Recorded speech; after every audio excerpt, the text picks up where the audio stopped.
Good morning, good morning. I'm delighted to welcome you all to the Southern Voices Network for Peacebuilding Annual Conference, Day 2. Our theme this year is Business Unusual, a rapidly changing world calls for adapting peacebuilding in Africa. Please remember the business unusual, because that's what we're here to talk about, new and unusual ways to do things. My name is Nancy Walker, and I'm currently serving as a public policy fellow with the Africa program at the Woodrow Wilson Center International Center for Scholars. And on behalf of the Wilson Center, the Africa program, and the Carnegie Corporation of New York, thank you so much for joining us in person and online. We are delighted to have you with us for this session. For those of you who have not been with us before, the Southern Voices Network for Peacebuilding, or SVNP, is a network of 22 African policy and research organizations which work with the Wilson Center Africa program to bring African analysis and perspectives to key issues in U.S.-Africa relations, as well as on issues confronting the continent. Funded very generously by our colleagues at the Carnegie Corporation of New York, since 2011, this project provides avenues for African researchers to engage with, inform, and exchange perspectives with U.S. and international policymakers in order to develop more appropriate, cohesive, and inclusive policy analyses and frameworks on the issues of peacebuilding that confront us all. Today's theme and topic is on democratic decay and the comeback of coups. Democracy is under stress globally. That's not news. Democracy backsliding has accelerated in some places as COVID has provided opportunities for abuses of executive power or the restriction of the civil space, while global attentions are focused on pandemic responses or climate or other challenges. One indicator of this decline in democracy has been a resurgence of coups in Africa, with 6 coups occurring in 5 countries between 2000 and 2022. What does this downward trajectory mean for sustainable peace and peacebuilding across the continent of Africa? The goal of this session is to assess if a weakening of democracy undermines peace, and if so, how. We'll evaluate key drivers and factors, and we will discuss new approaches, business unusual, that may be necessary to reverse the trend and offer practical options for how to advance the goals of democratic renewal and democracy in general. With that, it is my pleasure to introduce our speakers, Principal Deputy Assistant Secretary Lisa Peterson, Ms. Lauren Plaque Blanchard, and Dr. Chukwuemeka Eze. Each of them has been asked to speak on the issue of democratic decay and the comeback of coups from their own perspectives, and to offer concrete recommendations or areas of focus to enhance democracy. We are, for those of you in person and online, we are live tweeting today's events, and we'll take questions online as well. To join the discussion, you can follow along on our Twitter account at Africa Up Close using the hashtag Peacebuilding in Africa. To ask a question, for those of you tuning in, you may tweet to us or use the chat box function on the event webpage. Please do. Some of the best discussions come from questions from our distinguished audience members. Our first speaker today is Principal Deputy Assistant Secretary Lisa Peterson. She joined the United States Foreign Service in 1989, and she joined the bureaucracy. This speaks a former civil servant. And the Bureau of Democracy, Human Rights, and Labor, DRL, is Principal Deputy Assistant Secretary in December of 2020. She served as the Acting Assistant Secretary of State for DRL from January 2021 through September of this year. She served as the Senior Office Official for Civilian Security, Democracy, and Human Rights. She served as Ambassador to the Kingdom of Eswatini from 2016 to 2020. And prior to this current assignment, she served as the Director of the Office of Multilateral and Global Affairs in the Bureau of Democracy, Human Rights, and Labor. From 2009 to 2012, she was Deputy Chief of Mission at our embassy in Yaoundé, Cameroon, and prior to that, she has been a political public affairs and consular officer in Nigeria, Kenya, Zambia, Democratic Republic of Congo, South Africa, and the Central African Republic. Ms. Peterson, the floor is yours. Welcome. We're delighted you could be with us, and we're delighted to see so many of you in the audience and online. Please. Thank you very much, Dr. Wilson, distinguished fellow panelists, members of the audience, both those who are here in person at the National Press Club and those in the virtual audience. Thank you very much for the opportunity to participate in this panel discussion. So, obviously, we are experiencing an era of democratic decay around the world. According to Freedom House's current Freedom in the World report, 2022 is the 16th consecutive year of global democratic decline. And only 20% of the world's population now lives in countries ranked as free. Corruption, inequality, and the failure of many democratic governments to deliver for their citizens have fueled doubts about the democratic model and have aided the rise of leaders who abandon democratic norms.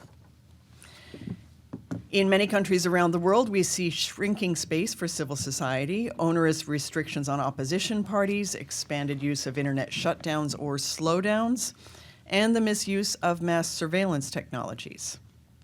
And as Dr. Wilson noted, the situation has worsened during the COVID-19 pandemic, which some governments have used as justification to silence, target, and harass members of civil society. Authoritarian regimes have also become increasingly bold in reaching across borders to undermine our democracies. These regimes seek to meddle in elections, carry out reprisals against journalists and human rights defenders, and falsely claim that their model of governing is better at delivering results. They're becoming ever more sophisticated in their misuse of technology, including spreading disinformation and propaganda designed to weaken democratic cohesion. And the challenges are not confined to newer democracies. In the United States, we confront deepening polarization across society, the spread of misinformation and disinformation, and low levels of public trust in government. At the same time, the international community faces a complex set of problems that really know no borders, putting even greater strain on democratic systems. These include not just the pandemic, but also significant economic downturn, record levels of food insecurity, and forced displacement, as well as a deepening climate crisis. Widespread supply chain disruptions and extreme weather events have left 193 million people worldwide acutely food insecure and in need of urgent food assistance. An additional 40 million are believed to be at risk of food insecurity, exacerbated by Russia's unprovoked and unjustified war against Ukraine. Now, moving into Sub-Saharan Africa, we've seen incontrovertible evidence of this democratic decay. Since 2020, Sub-Saharan Africa has experienced coups or extra-constitutional transfers of power in Mali, Chad, Guinea, Burkina Faso, and Sudan. This year, Freedom House classified only 8 Sub-Saharan African countries as free, the fewest since 1991. And democracy in Africa is under threat from more than just coups. Some leaders are prolonging their stay in power by manipulating constitutional provisions on term limits, despite recent Afrobarometer public opinion polling that indicates that a majority of Africans favor term limits. Violent extremists and other armed groups continue to expand their presence and capabilities, exploiting areas that are vulnerable due to a lack of state presence and economic opportunity. As the violent extremist threat expands, some leaders have cracked down on freedom of expression and restricted political opposition parties in the name of security. In some countries facing protracted conflict, we've seen leaders seek to increase security cooperation with Russia, expanding the opening for the Kremlin-backed Wagner Group, which has a track record of committing human rights abuses and leaving countries poorer and less independent. In other contexts, governments have joined into agreements directly with entities such as Wagner, frequently in exchange for natural resource concessions. Russia's unjustified war against Ukraine has disproportionately impacted African countries and consumers by raising food and commodities prices, especially wheat, food oil, and fuel. But in this era of democratic decline, I also want to focus on areas of democratic progress, which give me and many in the department hope for the future. We just witnessed a peaceful election in Kenya, and I will admit these elections were not free of conflict or controversy, but they do represent democratic progress. In Kenya's election, the use of technology to post results to a public portal in a timely manner contributed to public confidence in the outcome. Over the last few years, we've also seen historic elections in Mauritania and Niger, both of which experienced their first peaceful democratic transitions of power. Malawi and Zambia also recently held historic democratic elections. And last month, Zambian President Hichilema published an op-ed in the Wall Street Journal highlighting how he plans to strengthen democracy in his own country by bolstering freedom of expression and fighting corruption. A reformist message that should serve as a model for democracies around the world. Now, looking at the United States and what we are trying to do, President Biden is doubling down on democracy as well, both here at home and across the globe, including in Africa. Last December, President Biden launched the Presidential Initiative for Democratic Renewal and convened the first ever Summit for Democracy. And we look forward to the second summit, which should take place in the spring of 2023. The Presidential Initiative for Democratic Renewal is a set of policy and foreign assistance initiatives that build upon the U.S. government's significant ongoing work to bolster democracy and defend human rights globally. We also launched our first ever U.S. strategy on countering corruption, through which the United States, working with our African partners, will seek to improve fiscal transparency, expose corruption, and support reforms. Last month in South Africa, Secretary Blinken delivered a speech outlining the U.S. strategy for Africa. Front and center in the strategy is our commitment to working with African partners to fulfill the promise of democracy. And I want to just pull a little bit from Secretary Blinken's speech where he emphasized that we won't treat democracy as an area where Africa has problems and the United States has solutions. We recognize that our democracies face common challenges, which we need to tackle together as equals alongside other governments, civil society, and citizens. One of the ways that we intend to do this is by leveraging the bipartisan Global Fragility Act to make a decade-long investment in promoting more peaceful, inclusive, and resilient societies in places where conditions are ripe for conflict, including Mozambique and the coastal West African countries of Benin, Cote d'Ivoire, Ghana, Guinea, and Togo. We're also working with allies and African institutions to push back against democratic decline and coups, including through a targeted mix of positive inducements and punitive measures, such as visa restrictions and financial sanctions. The State Department's Bureau of International Narcotics and Law Enforcement is partnering with Transparency International to co-host this year's International Anti-Corruption Conference here in D.C., December 6th through 10, with the theme of Uprooting Corruption, Defending Democratic Values. So, moving into the business unusual space, I'm really looking forward to hearing from the other panels and members of the audience about ideas for bolstering democracy in Africa, but I want to close with a few key recommendations for reversing democratic decline in a way that supports peace building.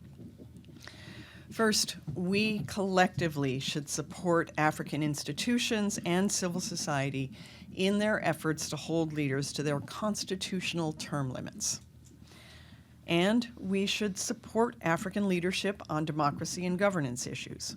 We can do that by amplifying continent-wide commitments, such as the African Union's African Charter on Democracy, Elections, and Governance, which includes provisions barring the perpetrators of unconstitutional changes of government from running in subsequent elections.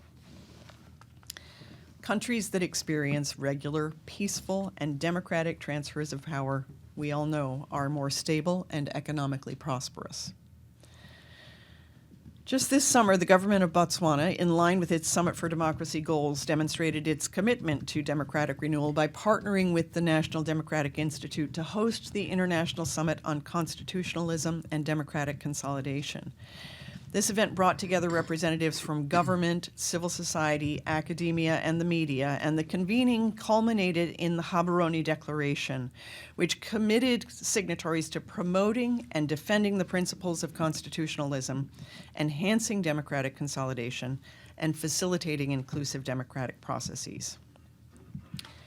In line with these democratic principles, we have to find new ways to tackle official corruption and curb illicit finance so that citizens have greater confidence that their government is working for everyone rather than enriching an elite few.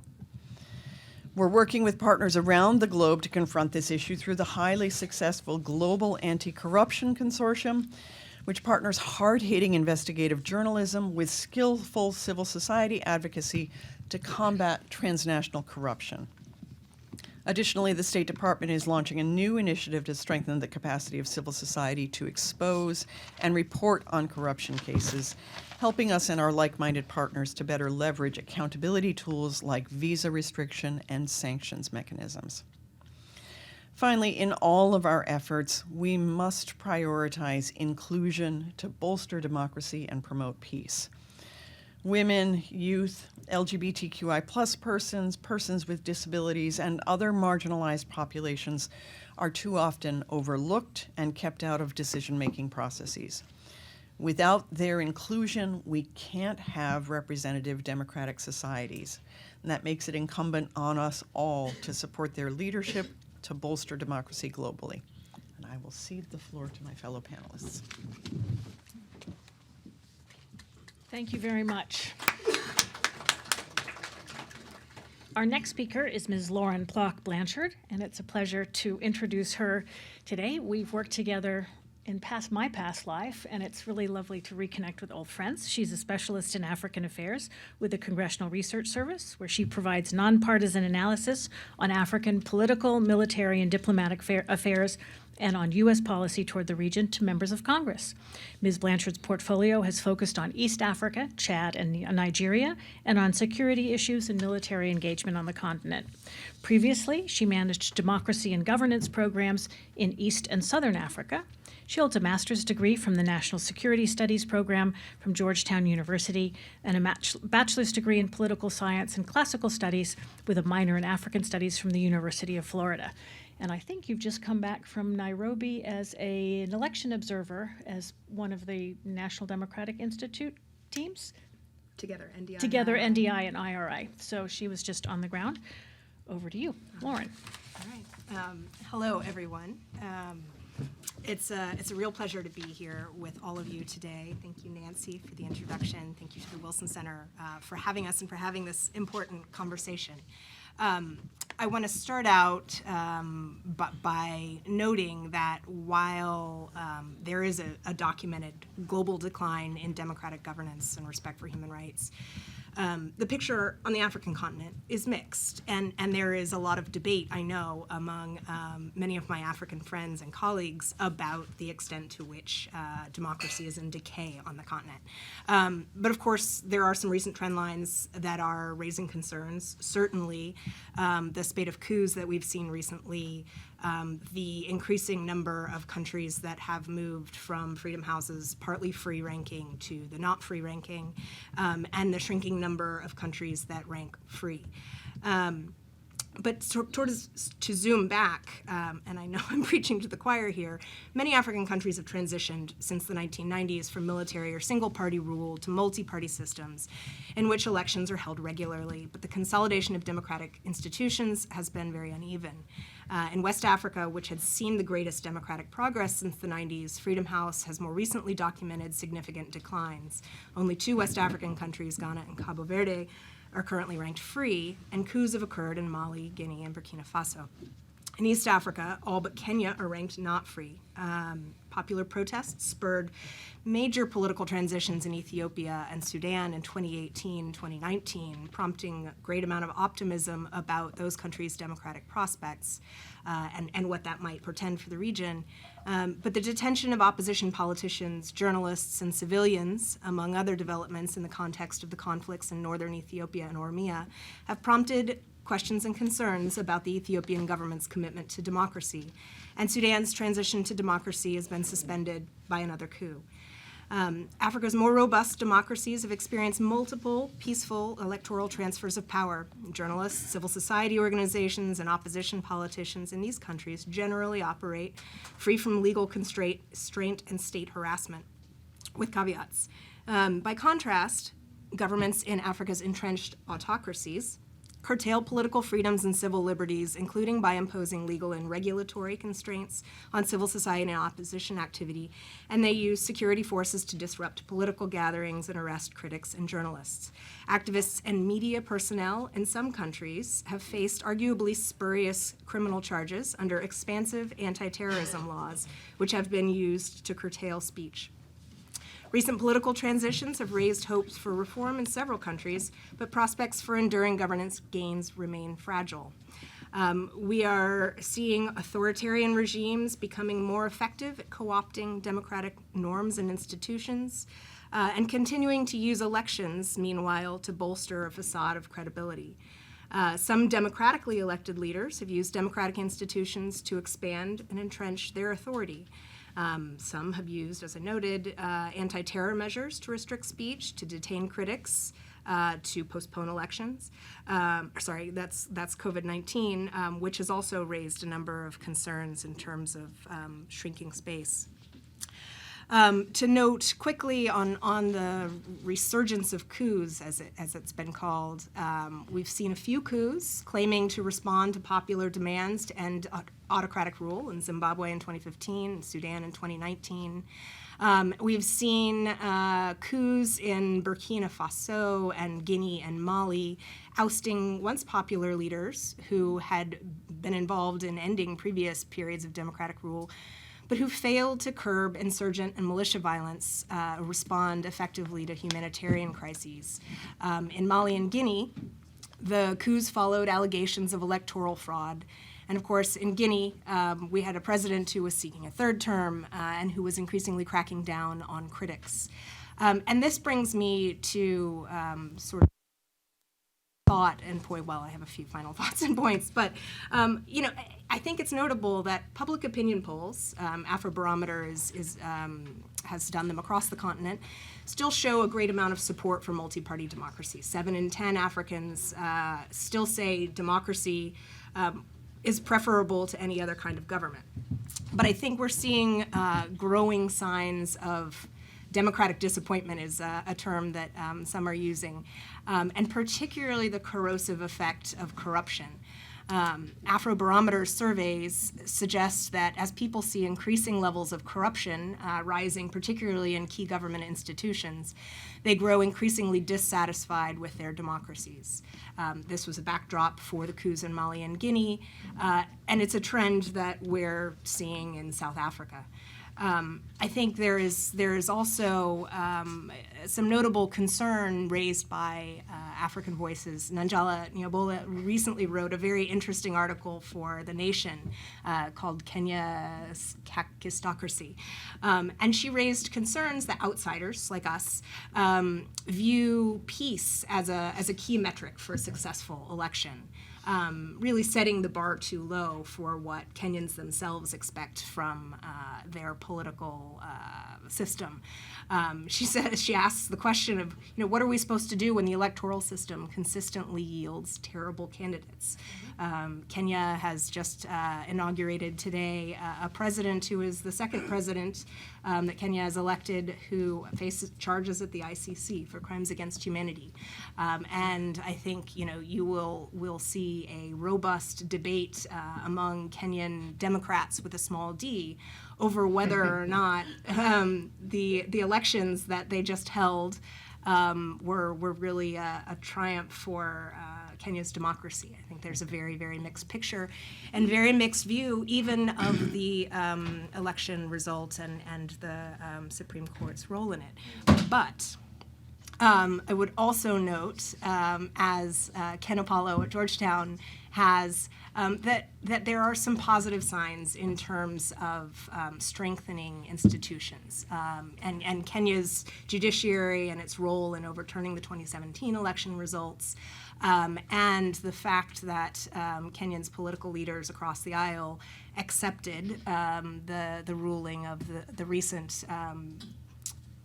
election challenge, combined with Malawi's court ruling overturning the election, does show some deepening of institutions. And Ken suggests that these rulings, these decisions, may have a demonstration effect. He argues that the first 2017 election ruling had a positive impact potentially on Malawi's ruling, but that these things can help African democracies sort of learn from each other. I think we also see that with popular protests, and I think that is where, in terms of business unusual, we are seeing increasing signs of sort of argument that I think USAID and others are taking on board, that African countries are going to be learning more from each other potentially than us in terms of how to expand and deepen their democracy and how to challenge systems that are not delivering for them. So a final thought, would applaud the recent effort by the administration and by USAID to focus greater attention on countering corruption and kleptocracy. And I think that's going to be arguably sort of a very important tool for helping to deepen and expand support for democracy on the continent.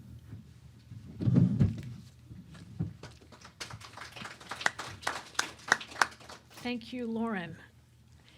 And now I get to turn over the floor to our next speaker, Dr. Chukwuemeka Eze. He is the Executive Director of the West Africa Network for Peacebuilding that manages strategic partnerships between the African Union, Ecowas, the Economic Community of West African States, as well as WANEP, by which WANEP provides early warning data, analysis, assessments, and recommendations.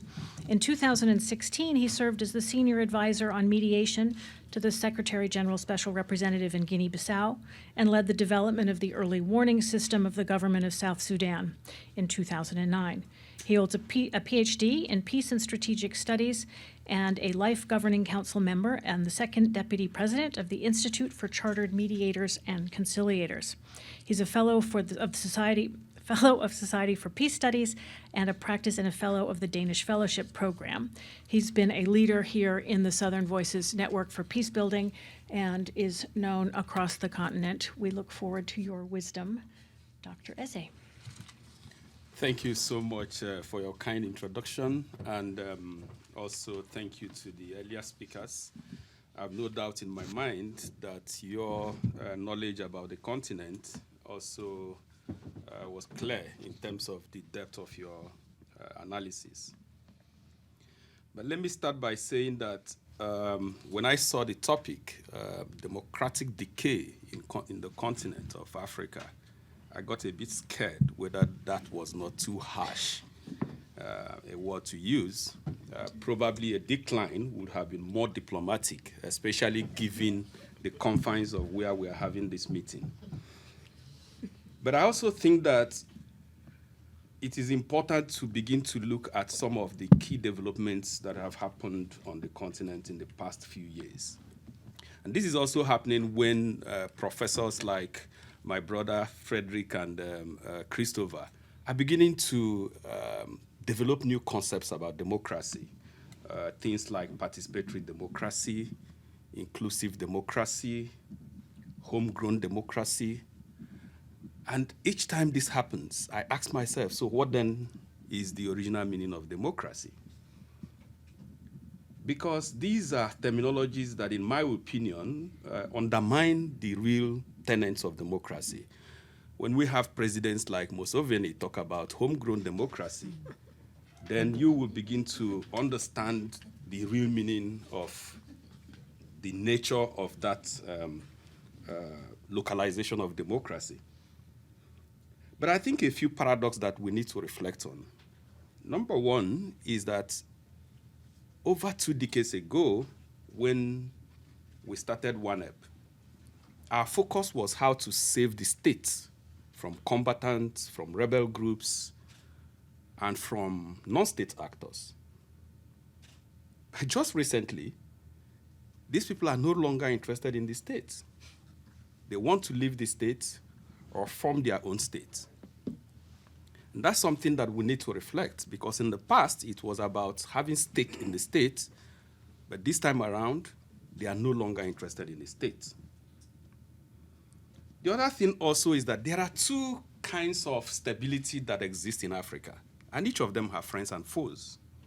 We have the consolidated autocracy that provides stability, and we have the consolidated democracy that also provides stability. The danger is that those who are the moral mouthpiece of the international community also associate with those who are engaged in consolidated autocracy and those who are engaged in consolidated democracy. But the movement from consolidated autocracy to consolidated democracy is always a period of chaos in Africa. And that's also the period that some development partners find it difficult to also engage in ensuring that we transit from consolidated autocracy to consolidated democracy. The other thing also is that I think that at a period when democratic credentials and ethos in Africa is declining, we are also beginning to see the nexus between African initiatives and what they want to do, and the contradiction that exists with what the international community expects of those states. And therefore, if you ask me what are some of the indicators for political instability and the decline in democracy, I would say, for example, that the non-inclusive constitutional amendments, especially those that have taken place to reflect electoral reforms in countries like Guinea, Cote d'Ivoire, and Togo, again, going back to what Lisa talked about, term limits, has been a sore point for many African states. And therefore, whether it is meant to reduce the potency of the opposition or whether it is meant to perpetuate a particular person in power, following what they consider to be the parliamentary decision, which in any case is the representative of the people, it has led to flawed elections, decline in quality of elections, and also violence that undermines before, during, and post-election periods. In one of the projects that we carried out, which we call the IMAM, the Election Monitoring Analysis and Mitigation, we recorded 1,804 election-related violence in 11 African countries across West Africa between 2018 and 2021, resulting in many deaths, injuries, and so on and so forth. Reference has been given to the Afrobarometer, which looks at the trust deficit and lack of confidence in the electoral process. Because one of the other paradoxes is that those who celebrated civilian regime are now in the streets of Mali and Guinea and Burkina Faso asking the military, you are welcome, and in some other countries, inviting them to actually become the new face of democracy in those countries. Then you have strained state-citizens relations to the extent that people are expressing frustrations in degrees that we have never witnessed. So when government want to bring out policies, citizens begin by not having faith in that policy or thinking that the regime has something to gain out of those policies. And this is also happening at a period when you see the youths becoming more vocal in terms of the management of the state, whether it is the Sierra Leone PPP demonstration or Ghana Fix the Country demonstration or the End SARS in Nigeria and so on and so forth. The fact remains that the youths are no longer as docile as they used to be, and they are moving away from just the Facebook to the streets. And that's also is why we are having some of these challenges. But this is also happening within the context of what already Lisa referred to, endemic corruption that exists in the state. But I think in also addressing the issue of corruption within the context of unusual recommendations that we need to give is also to note that African citizens are getting tired of the Transparency International rating of African states as corrupt, without the corresponding countries where these funds are going. So in terms of the unusual recommendation, it is also important that when you rate an African country corrupt, the destination of the fund should also appear so that we take equal blame with regards to that level of corruption. Because what that does is that it also supports a particular regime to create that level of stability. And when the citizens revolt, the end result is what you get about the decline of democracy. So I think that's something to also think about. Then again, we are beginning to also witness more and more weak democratic governance structures. And how is this coming about? Remember, I did talk about consolidated autocracy moving to consolidated democracy. At the period when most of the African states had consolidated autocracy, the institutions were individual. So, but when you are moving to consolidated democracy, what you notice is that the state institutions are very weak and people do not trust them to deliver the dividends of democracy. With regards to some of the key recommendations that I need to provide, I think the first thing is to look at the African Union and also regional economic communities frameworks. They are no longer capable to hold government and states accountable. So let's take an example of the Ecowas Protocol on Democracy and Good Governance 2001. That was supposed to be a supplementary protocol to the 1999 mechanism, where indeed we felt, and now we have noticed wrongly so, that the states, the presidents of West Africa actually wanted us to hold them accountable. But in that protocol, they created loopholes that will also enable us not hold them accountable. So the protocol says you cannot touch the Constitution 6 months before the election. But it did not create an avenue or areas where you cannot even touch. And therefore, a year ahead of the election, through the state parliament, they changed the Constitution and begin a new journey about their tenure. So I think that based on the declaration made by the West African states, Authority of Heads of State and Government, giving us the opportunity as citizens and the ECOWAS Commission to amend the protocol, that they should also have the political will to indeed accept the content of that protocol to include term limits for offices of the president. The second thing is that I also think that it is important that even within the context of the invitation of African heads of states to the United States in December, that a criteria should be given. If there are homeworks that you have not done as a president, let United States not invite you. It will send a very good signal with regards to our perception of what United States stand for, which is through democracy.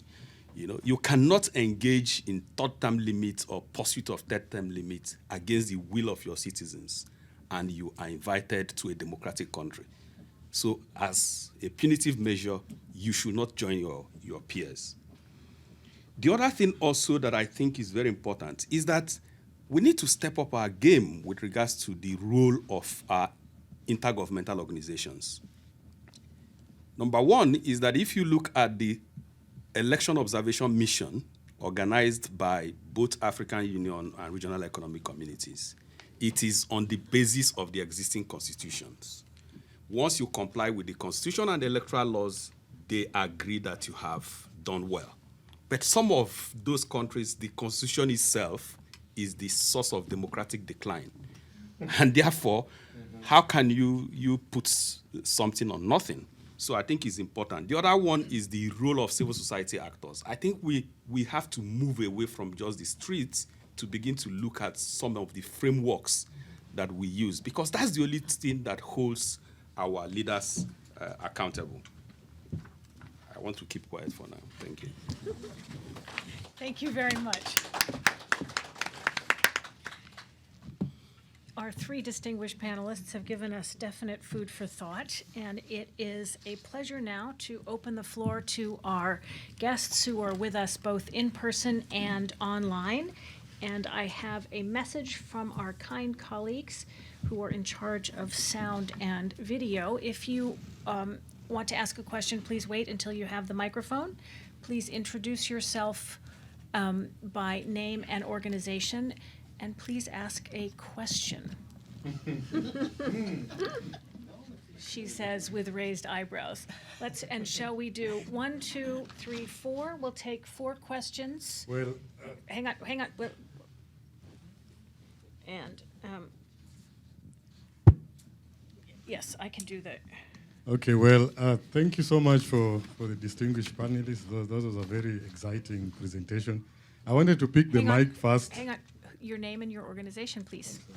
My name's Professor Frederick Ogenga from Rongo University, representing the Center for Media, Democracy, Peace and Security, which is a member organization of SVNP.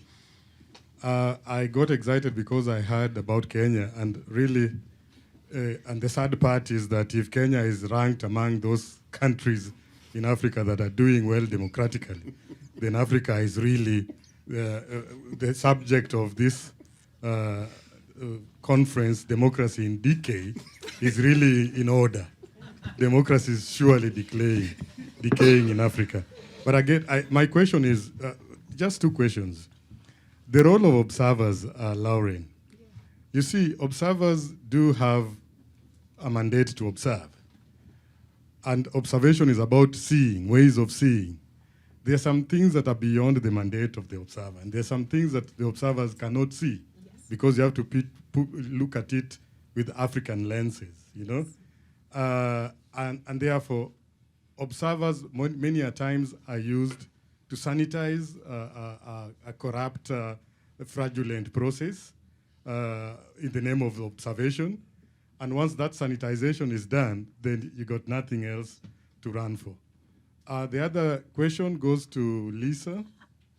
Lisa, I think the only problem I see with self-appointed roles of those who feel that their culture of liberty should play God on other people's culture and begin becoming global policemen of self-appointed global policemen of democracy, and come and tell you that peace is a prerequisite for a democratic transition and development. And therefore, if you have peace, then everything else will fall into place. But then they come and disturb the peace before the election. So my question is, to what extent did the US travel advisories in Kisumu prior to the elections and prior to the declarations of results responsible for creating anxiety and disturbing the peace, contradicting the very things that the US is advocating for in countries such as Kenya? Thank you so much. Thank you. And we'll go to your Thank you very much. name and organization. My name is Mziwandile Ndlovu from the African Institute for Development Policy. My question is directed at Lauren as well. A big takeaway from your submission was that you feel that African countries are going to be learning from each other regarding their democratic evolution. Are you getting the same sense regarding the role of African election observer missions? African election observer missions, election observer missions generally play a very important role in conferring credibility of elections. And this is in the background of where in the past, really, the Western missions, it could be the one that you were on, IRI, NDI, Carter Center, the EU, have really provided or have really been viewed as the missions that provide the smoking gun in as far as pronouncing on African elections is concerned. Are you getting a sense that there is a shift towards viewing African election observer missions as having a bigger role in as far as pronouncing on African elections is concerned. Thank you. Thank you. And we'll take a third question and then a fourth, and then we'll turn the floor over to our, and just let me remind our colleagues online, please ask a question via the chat box at Wilson Center and the live stream, or send us a tweet at Africa Up Close. We look forward to receiving more questions as well from our online audience. Please, your question. Thank you very much. My name is Nicholas Ozo, and I come from the African Technology Policy Studies Network, ATPS, based in Nairobi, Kenya. I come from a technology policy background, and my question goes to Lisa. Technology is a double-edged sword, and whereas you praised this technology where Kenyans used it, or the authorities, IEBC, used it to report results in real time in the public portal. It is the same technology that the opponents have said was used to rig the elections at the back end. What do you say about this, considering that in 2017, it was the same technology that was held responsible for canceling the elections. And today also, or this 2022 elections, it was the same technology that the opponents complained about, that the IEBC chairman used at the back end to rig and thwart the results. Thank you. Thank you. And then the fourth question from a gentleman in the back, and then we will invite our speakers to reply. Thank you. My name is Don Kirk. I'm a journalist. I spend most of my time, in fact, in Asia, which leads me to ask, what about the influence of China on these countries and its impact on efforts at democracy?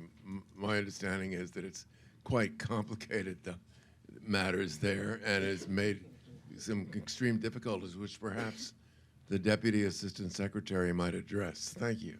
Thank you very much. And who would, which of the three of you would like to jump in? Lauren, I see an enthusiastic smile. Yes. I'll let you tackle some of our questions. Professor, you're going to get me in trouble, and then they're not going to invite me back on these election observation missions. So I'm going to try to be a little careful in saying this. But look, the 2017 elections in Kenya prompted, and the international election observer missions, some of their public statements in particular, prompted some criticism, some very fair criticism of the enterprise and of some specific missions. And I think that exercise prompted some introspection. I won't say that all of the problems have been fixed.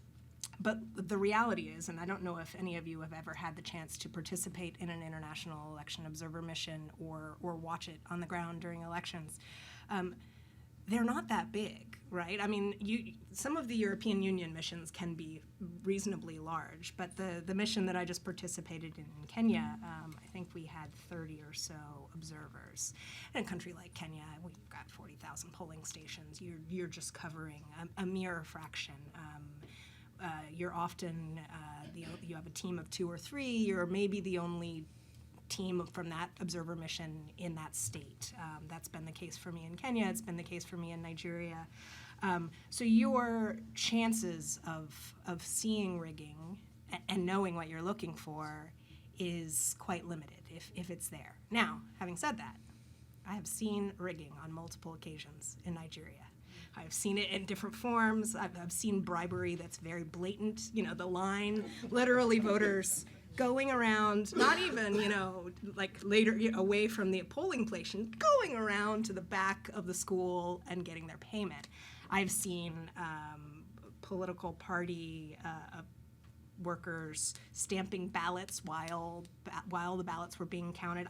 I've seen some things, but if you don't know what you're looking for, and if people are a little more subversive about it, it's hard to spot. And I have sat in conversations with people who don't do this regularly or hadn't done it before, And you get the conversation of afterwards about how impressive it was to see Kenyans standing in long lines to vote. And wait, let's think about the many reasons why Kenyans are going out to vote. Some of them are very enthusiastic about the process and want to vote for their candidates. Some of them may be getting paid. Some of them may be facing threats if they don't go back with their finger marked. And so I think it's important as international observers for us to go in with that context and know what to look out for. But also we can't catch it all. And as elections become more digital, this becomes even harder. And I know IRI and NDI and the EU are thinking about this and how to sort of look at that process differently. The Carter Center has started a new project that I think is going to be a work in progress, thinking about how to scrutinize election technology. And we saw a number of teams, small teams, but maybe it doesn't require as many people, in Kenya sort of trying to get at that more. But it is a work in progress. I was in Kisumu, by the way, for the elections. It was very peaceful there. In fact, it was arguably quite peaceful because of the handshake and the fact that security forces played a very different role in Kisumu this election than they have in past elections. In terms of just one final thought on the role of international observer missions. I wouldn't say that international observer missions go in there with the intent of sanitizing an election. But it is quite difficult to sort of catch the thing that happens. And again, 2017 caught them off guard. And I think the other problem is that the international press, the local press, they grab onto statements that are made at the press conferences a day or two after the election, right? The preliminary statement, when it's still not clear what the result is. And I think, observer missions are learning from this. But elections are much more than just about election day. And in fact, arguably, some of the most important points that election observer missions raise are in their pre-election assessments. And sometimes that doesn't quite come out right, and it certainly doesn't necessarily come out in the sentence or two that gets put in a New York Times article or whatnot. So I think we're missing a bit of it. In terms of African election observer missions, this is a difficult thing. One of the things I noticed with the Kenyan election was some new faces, at least to me. Well, they weren't new, but expanded. Brent Hurst had a very sizable delegation of opposition leaders and civil society leaders. It was an interesting crew. Ultimately, these are still, because they're international in nature, smaller than the domestic observer networks. And those are the networks that do the bulk of the grunt work. That's where you have somebody sitting at a polling station all day who actually knows what's going on, hopefully, in the area and the intimidation and all of that's going on. And I think to a great extent, international observer missions sort of are there to help amplify what the broader network is seeing. That's a lot for me to say on that, but Thank here you. go. Our representative from the State Department. Okay, so let me first talk about the travel advisory. So one of our primary roles in the State Department is the protection of U.S. citizens overseas, and travel advisories are intended to be in that vein of protection of U.S. citizens overseas. That said, and I think there's a theory that you're supposed to be able to divorce that from everything that is happening on the ground. That said, when these things come forward, I can assure you there is vigorous discussion within the State Department about the potential impact that such a statement might have. But ultimately, that protection of U.S. citizens on the ground is most often the driving factor in how those decisions are made. I want to just steal a little bit of the election observer question and the African observer missions. Speaking from the perspective of a diplomat in the field, finding an African observer mission. Obviously, there are degrees of credibility, but having one that says things that you as a Western outsider have been trying to say, and being able to take that back to election officials and say, it's not just us outsiders, it is people from across the continent who see this as a problem, is hugely helpful.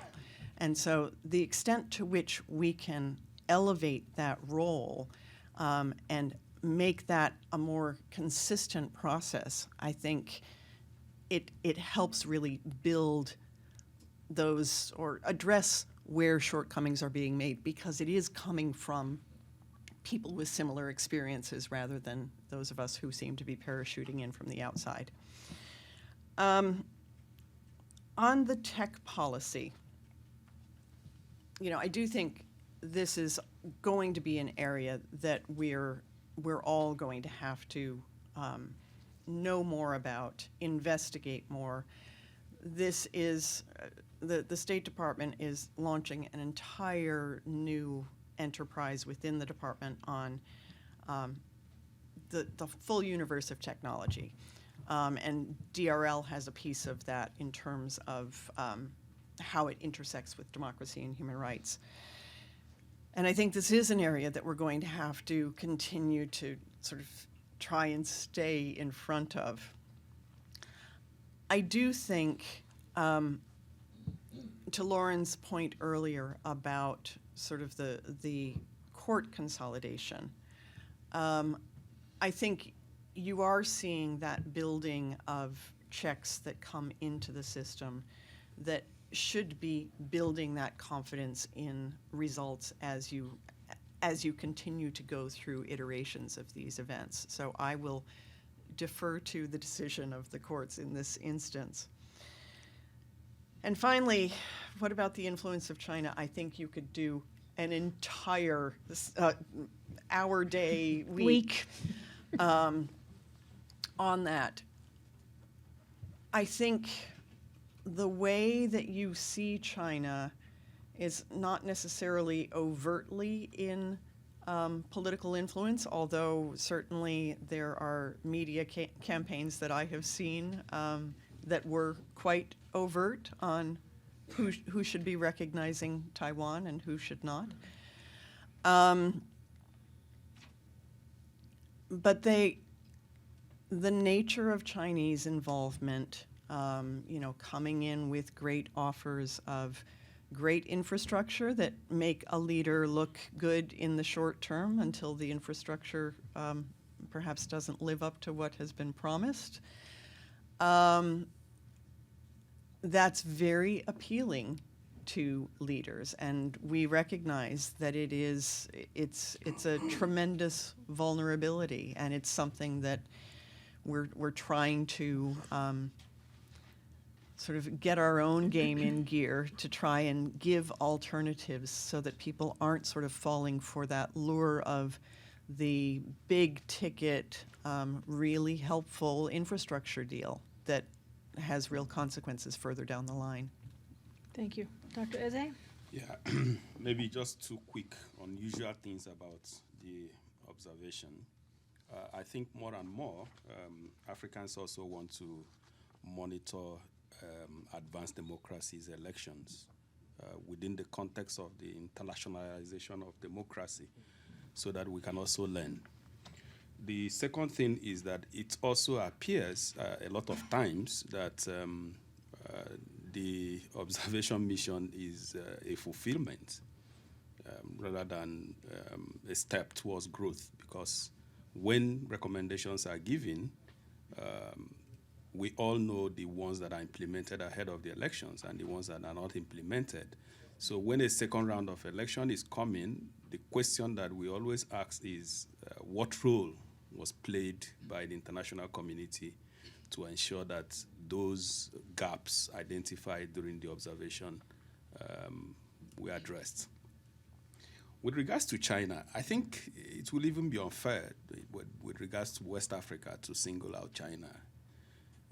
I think more and more what we see is the hands and the legs of the colonialists.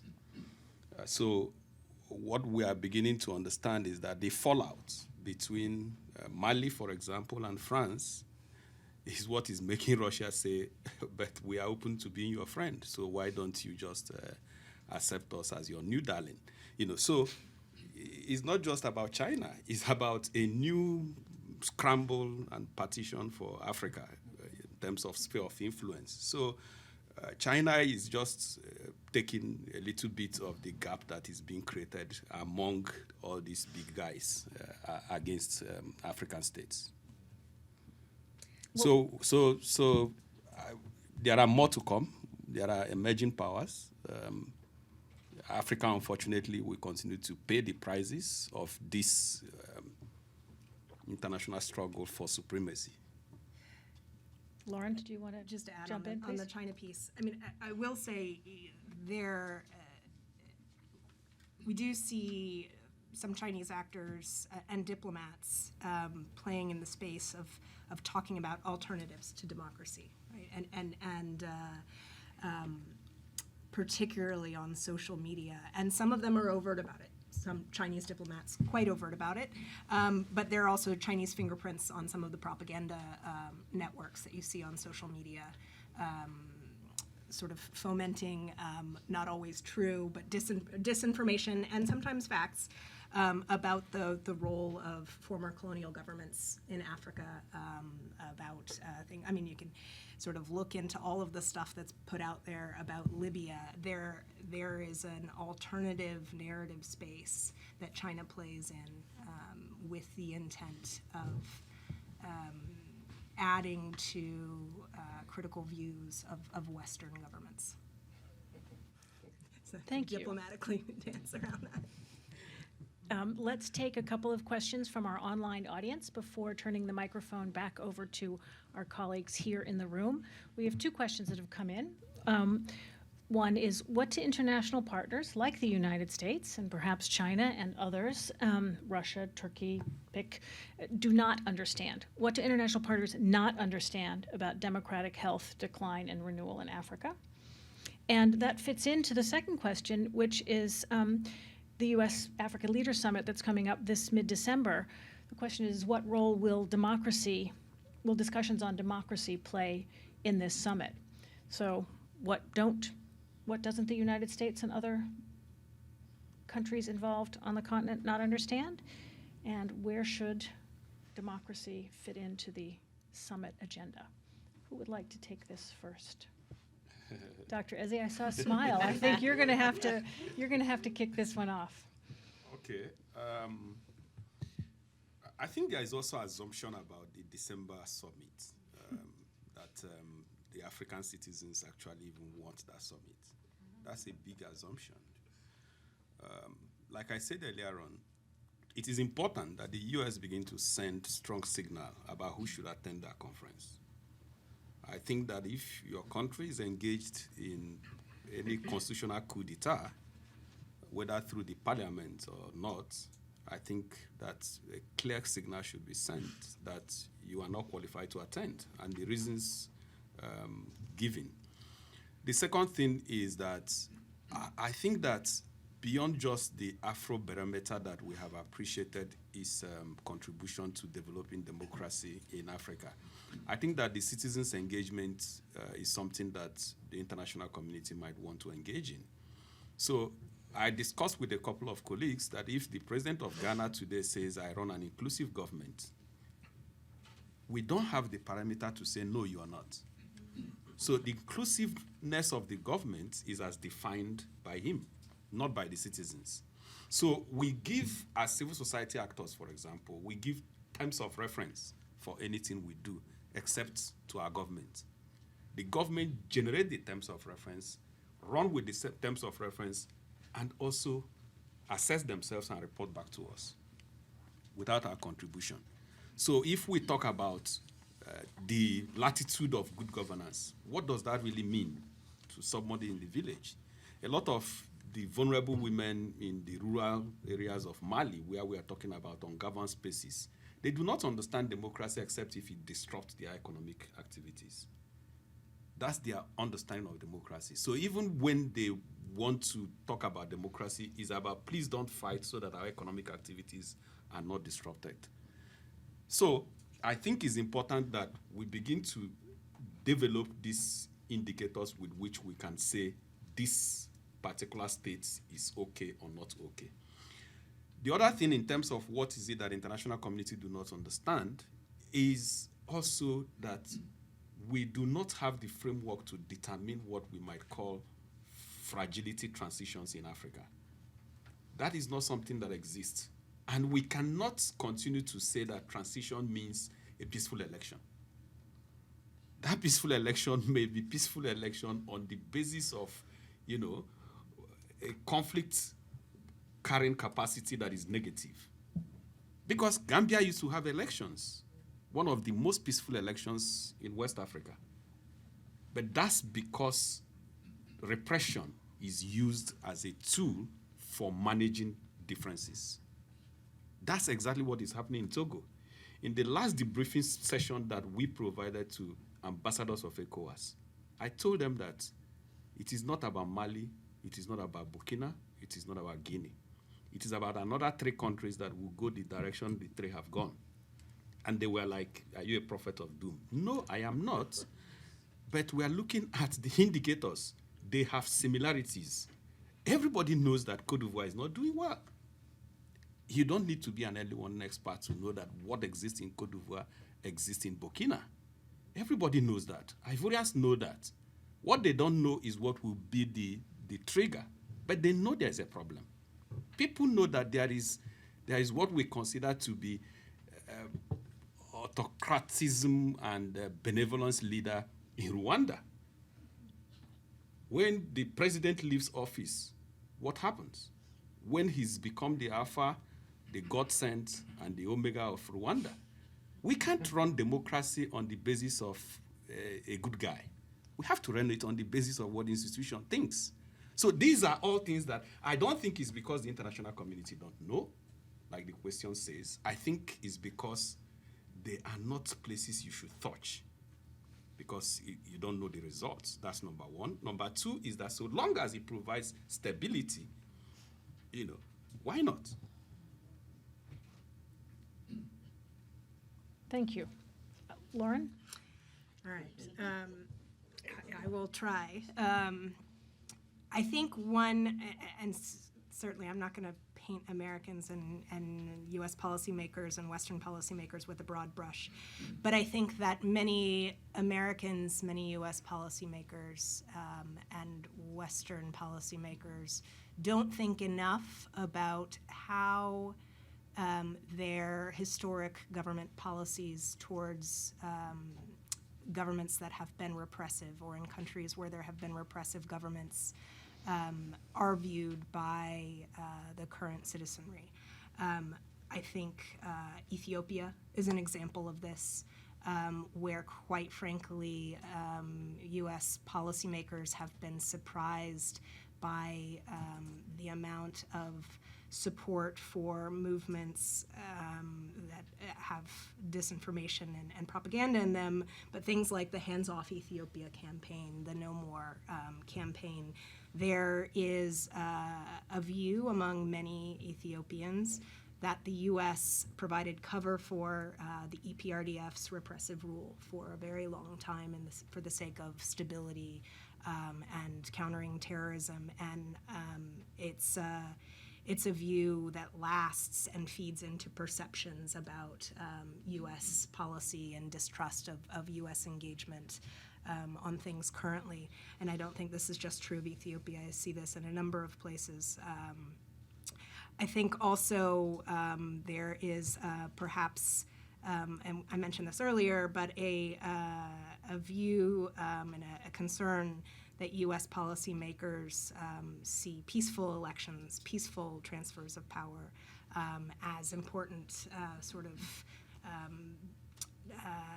metrics for whether or not there is a democracy or a legitimate government. And many Kenyans, Nigerians, what have you, say this is not enough. I think we need to think harder about that democratic disillusion piece, and not even democratic disillusion piece, but disillusion with political options. In South Sudan, in Ethiopia, in Sudan in the past, I think there are cases that you can point to of citizens seeing that the political system isn't working, isn't an option. Some people, in the case of Ethiopia, have left the country as a result. There is a lot of reporting to suggest that young Ethiopians, young Oromo Ethiopians who participated in the public protests that led to the transition in Ethiopia in 2018, some of whom have since been imprisoned by the government, have more recently decided that the political system isn't working and joined the OLA as a result. And so I think we need to think more carefully about what that means for how we engage and think about peace-building space and peacemaking space. Thank you. Lisa. So I think it's a little hard to talk about what we don't understand about democratic decline, because if we knew we didn't understand it, we would hopefully be trying to work on it. I do, just keying off of a couple of remarks here, I'll approach this more from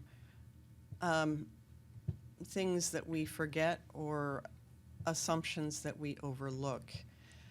And the point on peace and stability is one that, just to be honest here, it still frustrates me. And so I've been in the State Department for 30 years, and so long enough to have still seen sort of the priority placed on stability in the Cold War dynamic. And I think there was a moment when we thought that we were getting past that, but because diplomatic interactions are historically state to state, we continue to look for predictable partners. And we fall into the mode of, we know how to work with this entity, we don't know what working with this entity might be like.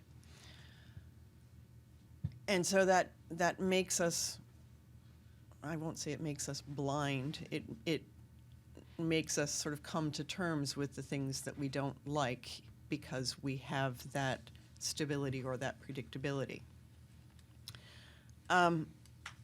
That also, I would say we are better about understanding the need to engage beyond the governmental level than we were when I first came into the State Department. But it's still a space that does not necessarily come naturally to all of our diplomatic corps, all of our high-level engagement. This administration, this secretary, I think is particularly good in this space. But as a culture in the State Department, there are still people who think, well, civil society, how do I know that the organization that I'm dealing with actually represents the opinions of a critical mass of people? To which our response is, it shouldn't, our DRL response is, it shouldn't necessarily depend on critical mass. But that's kind of the dynamic that you have with the foreign policy establishment. Sort of carrying forward those practices and those mentalities of the past while recognizing that we need to move into a different operating mode, but really not quite getting there, but trying to continue to learn as we go along.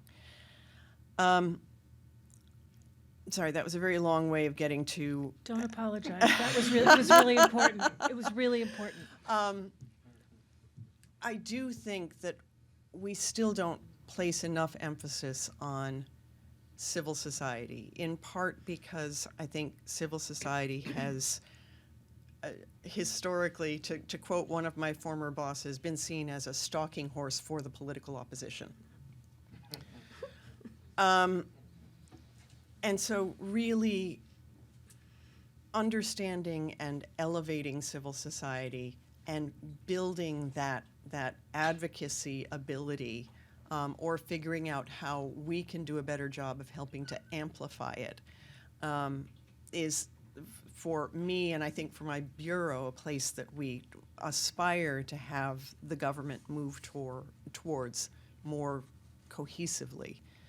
So I think it's not so much what we don't understand, but it's really where we're not sort of turning the battleship in an effective way.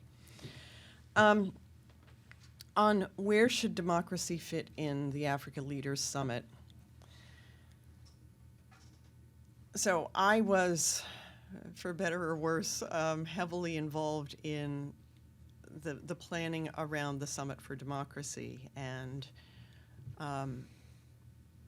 we made the summit happen. It worked more or less. A lot of us put a lot of faith in this year of action between the two summits. And for me, one of the important points of this year in between is, how are we using these other things that are happening in between to really keep that drumbeat around democracy running through the course of the year, and ideally building enough momentum that we're using these events as vehicles for discussions around democracy and human rights issues going forward. So Africa Leaders Summit is clearly not going to be entirely focused on democracy and human rights issues, but we do see it as sort of a critical point for continuing the conversation, and I think more importantly for me, pulling in some of the governments who were not invited to the summit and are not likely to be invited to the second summit, but being able to provide some encouragement and recognizing where governments may be making some effort. We, DRL, have a significant hand in crafting the civil society engagement piece at the summit. And so I think it will be important to make sure that civil society voice is really part of what is coming out of the summit. Thank you I'll very stop there. much. Let me take, we have four more questions from our audience, and let's go 1, 2, 3, 4. And I will stop you if your question becomes a comment, because we have very few minutes. I want to give as many people, and I would like to have our panelists have the opportunity, but I will stop you. Okay, thank you very much. I'm Getachew from the African Institute of Governance and Development of Ethiopian Civil Service University. I have two questions, and the first one goes to Lauren. In fact, it's too early to talk about the post-election in Kenya, but my focus is how is the connection between the pre-election and the actual election of Kenya, especially on the result. The pre-election process and the actual election. And the second one is to Lisa. I think you talk about the important democratic values and some of the values which are really related with the Western values than that of the African values. Let's say the individualism versus the group democracy in Africa, the LGB, which is more acceptable in the Western countries, but might be acceptable in Africa, like what we have seen in Uganda, in Ethiopia, and so on. So what is your comment, basically, those values in relation to the African values? Thank you very much indeed. Thank you. Next question. The gentleman right in the middle, and then it's you first. Yes, please. Thank you. I'm Leon Weintraub. I'm a retired member of the Foreign Service. I'd like to follow on one of the points Ms. Peterson mentioned about the positive trends, and among them she cited was the Gaborone Declaration of Adherence to Constitutional Principles. I'm wondering if she or any other members of the panels think it would be helpful if economic lending institutions, such as the World Bank, regional development banks, IMF, other organizations, thought to hold governments' feet to the fire as far as adherence to principles such as those in the Gaborone Declaration that they signed up to when they looked at funding possibilities. Thank you. Could you pass the microphone to the lady behind you? Perfect, thank you. I'm going to be very quick. My name is Faith. I work for the Institute for Global Dialogue, which is an SBNP member. Very quickly, I think another issue that needs to be interrogated a bit more is the question of voter apathy, which was particularly pronounced even in the Kenyan election, for instance, because that's the one that we are alluding to as a recent case.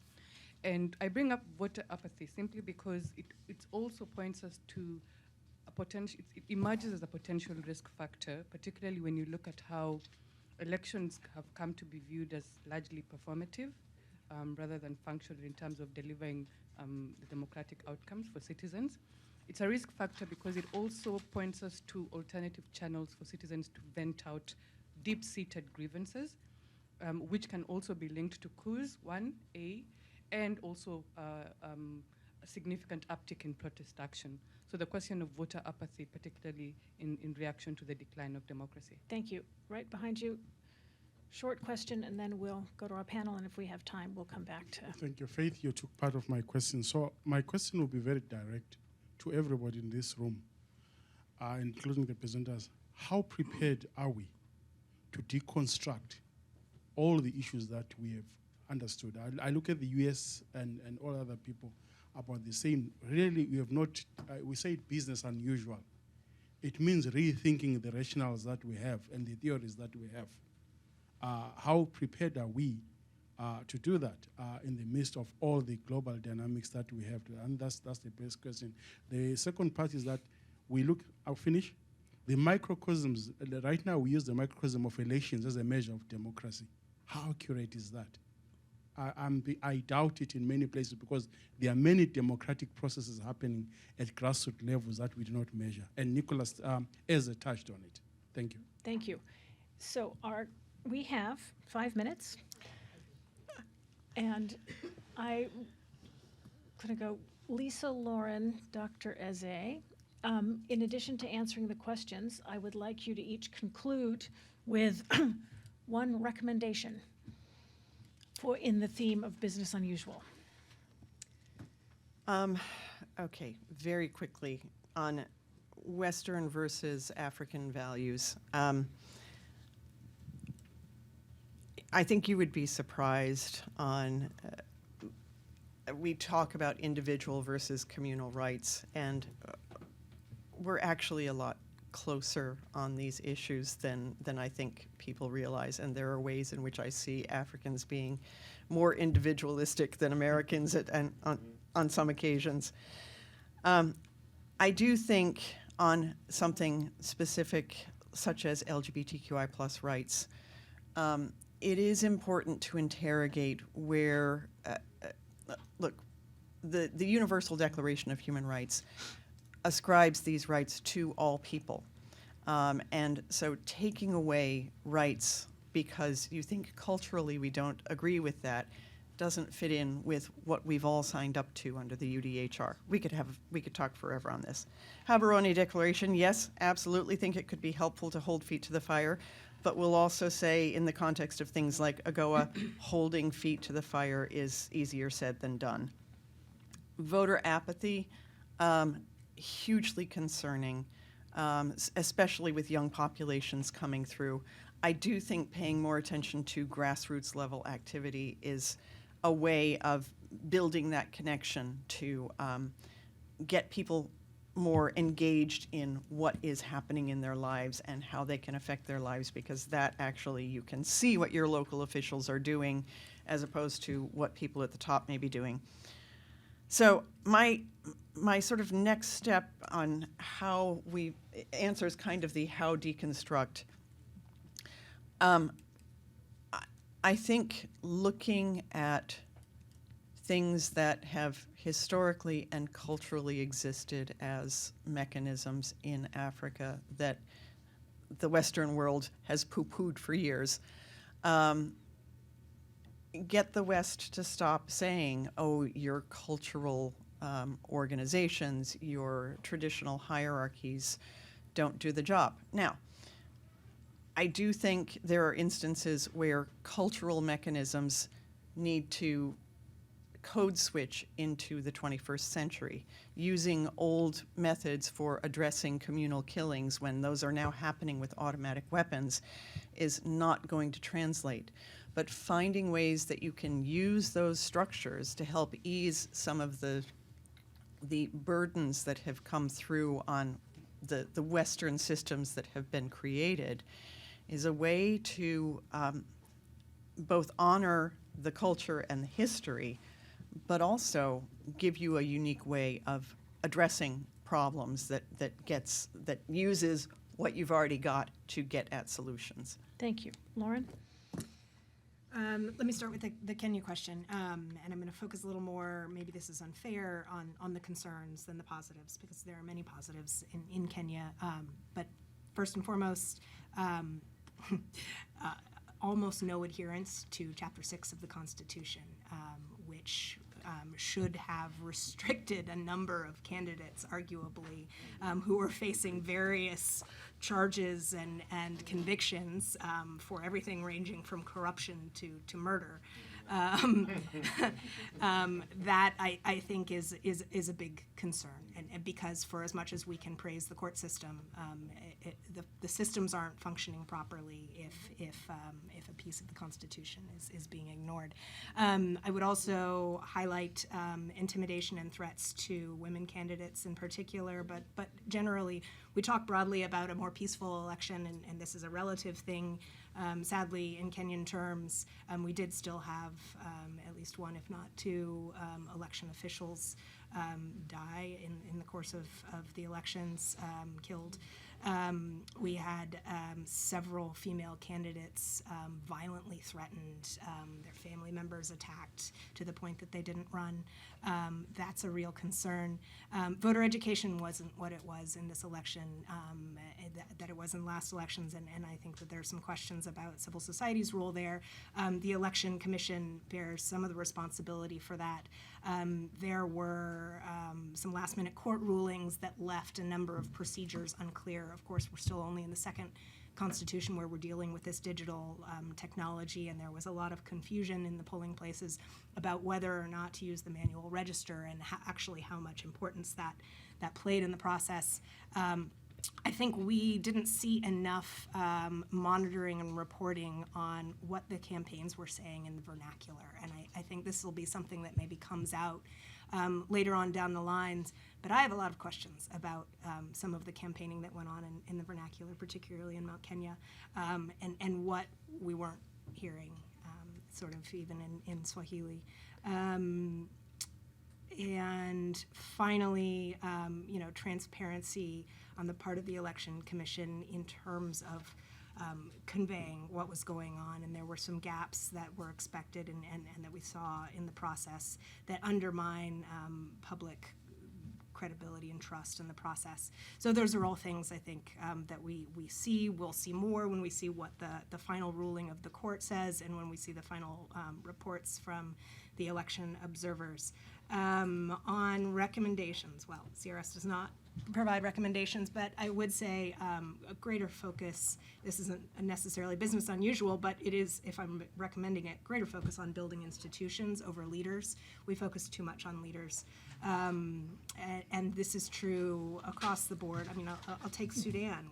We placed great stock, I think, in individuals that were involved in the transitional government, and for a number of reasons, some of which had to do with COVID, I think the international community did not invest enough in the institutions that were going to be needed to make this transition solidify, and that's something we have to focus greater attention to. Business unusual, I think we need a much more robust plan and implementation strategy for supporting transitions from the moment that they happen. We're seeing in Chad right now what I would say is pretty weak international engagement on trying to facilitate a transition to democracy for a number of reasons. I think it wasn't what it could have been in Sudan. It was more robust in Ethiopia, but Thank you. Yes. Sorry, I didn't mean to cut you. No. No, I thought you were. No. Thanks. Yes. Terrific. And the final word. Thank you very much. The propensity for African leaders to copy and paste is very high. Not just African.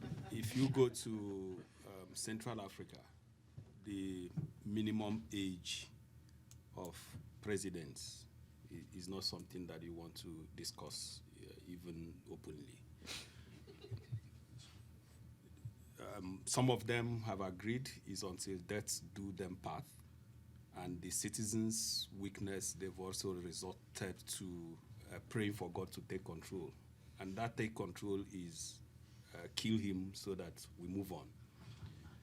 So what that means is that in regions like West Africa, where we have had a steady trajectory of growth of democracy, if these three countries are not arrested on time, others will follow, and that will be a major decline. So the punishment, I think the reward system for those who engage in coup d'etat is too high, that it becomes attractive. What happens is that the same template is used everywhere, which is release the elected president unconditionally, give us timeline when you will organize the election, and then life goes on. I think the first thing to do is to restate the person that have been democratically elected and sack those who came to power through other means. Because indeed, that is what they contained in the protocol. So the last thing that I want to say as a parting comment is that it is not for the international community to turn their eyes and say this is an African problem. So I'm sure you understand the nexus between a good African state and less disturbance in America. Otherwise, it doesn't matter whether you raise the Donald Trump wall or you use policies to create those walls, people will come into the United States of America.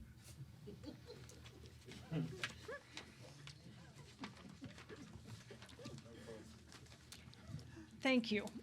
Let me offer some words of thanks, really quite personally, as someone who has been involved as a former government official, as a sometime academic and civil society activist, and as someone who's come to love and know so much about the amazing continent of Africa.